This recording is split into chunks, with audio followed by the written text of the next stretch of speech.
చూస్ country delight, live better. ఇప్పుడే country delight యాప్ని download చేసుకోండి.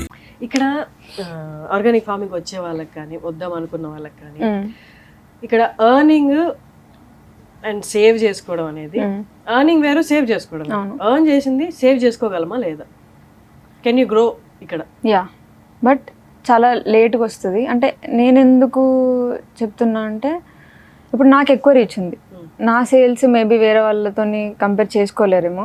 సో నా సేల్స్ డిఫరెంట్ కాబట్టి ఉంది, బట్ ఎక్కువ ఏం లేదు. ఇట్లా మేజర్ ప్రాఫిట్స్ ఇప్పుడు 10 lakhs టర్న్ ఓవర్ అయిపోతే 5 lakhs మిగిలిపోవడం అట్లా ఏం లేదు. అందరికి చూస్తే రేట్లు ఎక్కువేమో అనిపిస్తుంది తప్ప మ్యాక్సిమం మాకు మేము పర్చేస్ చేసే ప్రైస్కి మా సేల్స్కి కంపేర్ చేస్తే 10 to 15% అయితే మిగులుతుంది. మీకు ఇంకా స్టోర్ ఎక్స్పాండ్ చేద్దాం అలా ఏం లేదా? ఉంది, బట్ యా ఉంది, బట్ అదే ఆలోచిస్తున్నా. నాకేమో అట్లా ఓపెన్ ప్లేస్లో స్టోర్ కట్టిన అదంతా ఎందుకో చాలా ఇష్టం. అది చాలా ప్రేమతో అది ఫస్ట్ స్టోర్ అనేది. అన్న అట్లనే పెట్టాలనుకుంటున్నా, బట్ అన్న అట్లా అంటే కూడా కుదరదు. అందరు మనకు ల్యాండ్ లీజ్కి ఇవ్వరు. బట్ పెడతా ఒక నెక్స్ట్ ఇయర్ లోపు ఒక 2 stores అన్నా అనుకుంటున్నా. కొన్ని రోజులు ఒక పార్ట్నర్తో కలిసి బ్యాలెన్స్ చేశారు మొత్తం వర్క్. సడన్ గా పార్ట్నర్ లేరు, ఆ వెళ్తే తెలిసిందా? తెలియదు. యూ క్యారీడ్ అవుట్, వర్క్తో క్యారీ. స్టాఫ్ ఉన్నారు, నాకు చాలా మంచి స్టాఫ్ ఉన్నారు. నాకు ఇన్ఫ్యాక్ట్ ఆ ఇష్యూ జరిగినప్పుడు నాకు డబ్బులు లేకుండే కంపెనీలో. అప్పుడు బేసిక్ చిన్న కంపెనీ, అది చిన్న స్టార్ట్ చేసినాం స్టోర్ అనేది. దాంట్లో లేదు, స్టోర్ స్టార్ట్ చేసి 2 months అయింది అంతే. అప్పుడు ఆన్లైన్ ఉండే, స్టోర్ స్టార్ట్ చేసి 2 months అయింది. ఆగస్ట్లో ఓపెన్ చేసినాం, నవంబర్ డిసెంబర్ కల్లా ఇది స్టార్ట్ అయింది. సో ప్రాఫిట్స్ ఏం లేవు, అట్లని డబ్బులు కూడా ఏమి ఎక్కువ అవసరం లేదు. సో శాలరీస్ ఇవ్వలేకపోయినా అదొకటి చెప్పిన వాళ్ళకి, ఇట్లా ఏమో నాకు ఏమవుతుందో అర్థమవుతలేదు. బట్ అప్పుడు 6-7 members ఉంటారు.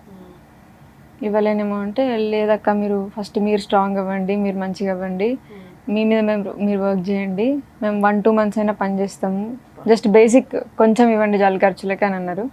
సో అప్పటి నుంచి నేను ఇంకా స్ట్రాంగ్ అయ్యి ఇంకా మంచిగా వర్క్ చేయాలి. లేదు ఇట్లా ఇప్పుడు అట్లా కుమిలిపోయి ఉంటుంటే దాంట్లోకే వెళ్ళిపోతాం ఇంకా లోపలికి. So I came out. What is your opinion on marriage now? మంచిగా ఉంటుంది, మంచి ఏమో ఇప్పుడు చెప్తే అన్ని మళ్ళీ లింక్ చేసుకుంటారు, అన్నిటికి ఇంటర్లింక్ అయ్యేది. వదిలేయండి, ఇప్పుడు కొన్ని లక్షల మంది ఇంటర్వ్యూ చేస్తారు, ప్రతి మైండ్ సెట్ ఒక్కొక్కలా వర్క్ అవుతుంది. మీరు వాళ్ళ సంగతి వదిలేండి, మీ సంగతి చెప్పండి. మంచి లైఫ్ పార్ట్నర్ దొరికి ఒకరికొకరు అర్థం చేసుకొని ఉంటే డెఫినెట్గా I love being in that relation అనమాట. మ్యారేజ్, కిడ్స్ ఇదంతా నేను ఒక హోమ్లీ పర్సన్నే. So I respect marriage, but right person దొరికితే డెఫినెట్గా బాగుంటుంది. What was your parents opinion well breaking up? నీ ఇష్టం అన్నారు. ఇంతే ఓపెన్ గా ఉన్నారు. నార్మల్ గా మనుషులతో కలవరు, ఒకసారి కలిస్తే ఇంకంతే, అదే మీ ఫ్యామిలీ, అదే అక్కడే సర్కిల్ తీసి ఆ సర్కిల్లోకి వెళ్ళారు. బయటికి రావడం కూడా మీకు చాలా కష్టం. సో ఇప్పుడు మ్యారేజ్ మీద fine. Are you seeing someone now? Outside పనికే అసలు టైం పడుతుంది. ఇంకో ఇది విరిగింది అతుక్కోవడానికి ఇంకో 4-5 years. పెయిన్ కాదు, బట్ అదే ఆ ఇన్నోసెన్స్, ఆ చైల్డిష్నెస్ పోయి ఏదో మెచ్యూర్డ్గా ఒక ఆంటీ ఫీల్స్ వస్తుంది. అది పోయినప్పుడు చేసుకుంటాం మళ్ళీ. Did anyone propose you after marriage? తర్వాత అదే కదా, ఎవరు మనని ఇంకా చూడట్లేదు. అంటే మెసేజెస్ వస్తూ ఉంటాయి, విల్ యూ మ్యారీ మీ అది ఇదని, బట్ డైరెక్ట్ ఎవరు ప్రపోజ్.